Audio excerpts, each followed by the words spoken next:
humanidade. Deus sempre teve um remanescente fiel do seu povo, e agora, nos últimos dias da história deste mundo, Deus deixou escrito um último apelo para a humanidade.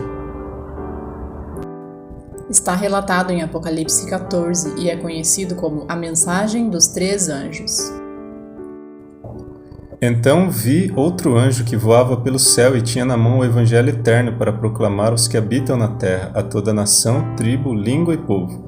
Ele disse em alta voz: temam a Deus e o glorifiquem, pois chegou a hora do seu juízo. Adorem aquele que fez os céus, a terra, o mar e as fontes das águas. Apocalipse 14, 6.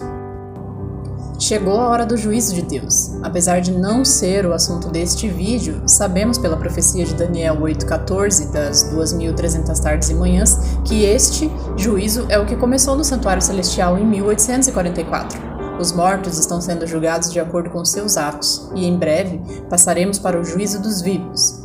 Quando Deus começar a selar seu povo, separar aqueles que o servem dos que não querem saber dele, o destino de quem estiver vivo estará decidido para sempre. E como serão conhecidos aqueles que servem a Deus? Adorando aquele que fez os céus, a terra, o mar e as fontes das águas. Esta é uma clara referência a Deus como Criador.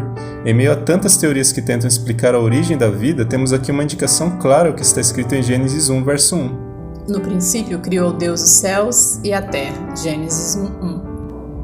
Ele é o Criador da vida e de todas as coisas que existem. Isso não é uma alegoria ou uma lenda, como dizem alguns. Porque o Apocalipse, o último livro da Bíblia, na última advertência ao mundo sobre a breve volta de Jesus, faz ligação direta com o mesmo Deus criador de Gênesis. Existe também outra descoberta aqui. Deus nos deixou um exemplo a ser seguido de como devemos adorá-lo. Lembra-te do dia do sábado para santificá-lo, pois em 6 dias o Senhor fez os céus, a terra, o mar e tudo que neles existe, mas no 7º dia descansou.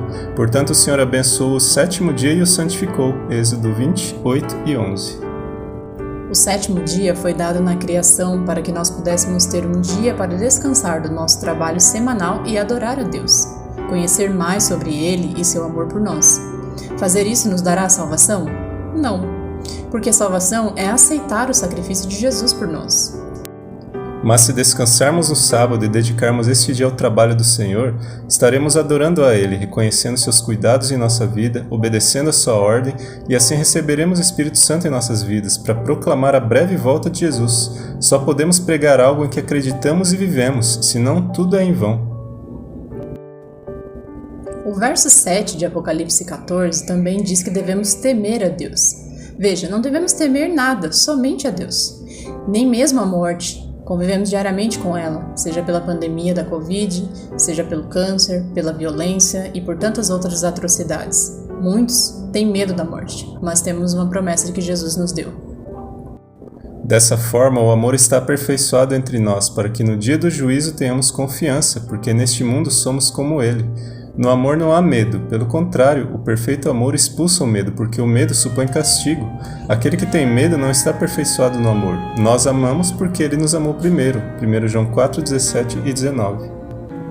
Deus quer vencer o medo em você, acredite. Devemos temer somente a Deus e mais nada. E este temor a Deus significa adorar e obedecer a Ele. Por isso, o verso diz: temam a Deus e o glorifiquem. Vamos continuar a leitura. Um segundo anjo seguiu dizendo: Caiu, caiu a grande Babilônia, que fez todas as nações beberem do vinho da ira da sua prostituição. Apocalipse 14, 8. Babilônia significa uma confusão religiosa que se opõe a Deus.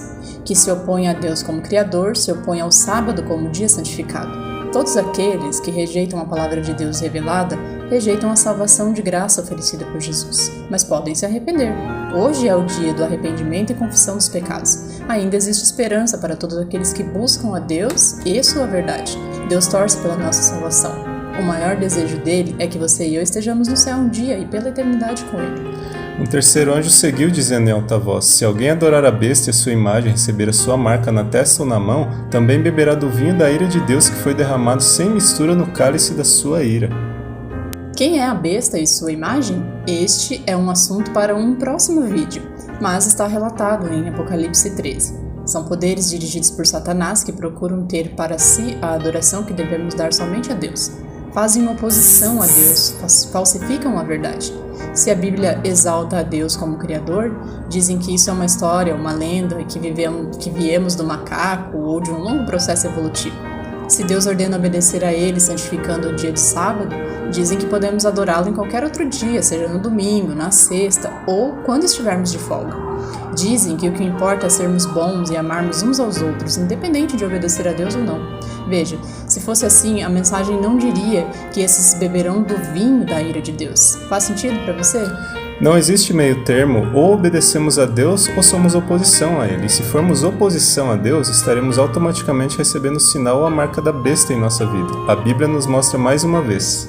Será ainda atormentado com enxofre ardente na presença dos santos anjos e do Cordeiro, e a fumaça do tormento de tais pessoas sobe para todo sempre.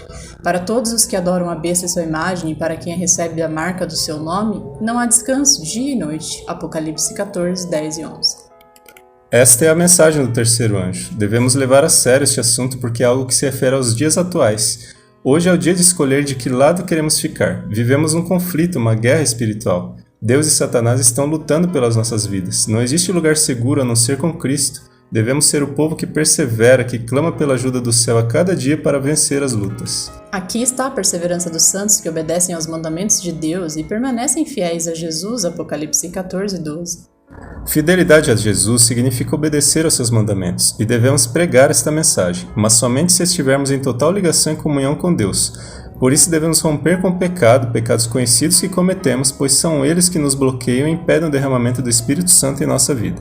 Infelizmente, muitos cristãos, jovens e velhos, não avançam na vida espiritual e na santificação porque vivem dia a dia na prática dos mesmos pecados, assistindo às mesmas novelas, os mesmos filmes e séries impróprios, adulterando em seu coração e prática, comendo alimentos que prejudicam a saúde e a mente, rejeitando a reforma de saúde e não sendo honestos nos negócios, sendo rudes uns com os outros, passando o tempo sem fazer nada e se parecendo mais com o mundo do que com Jesus. Cada um de nós sabe qual pecado existe em nossa vida e Deus também sabe.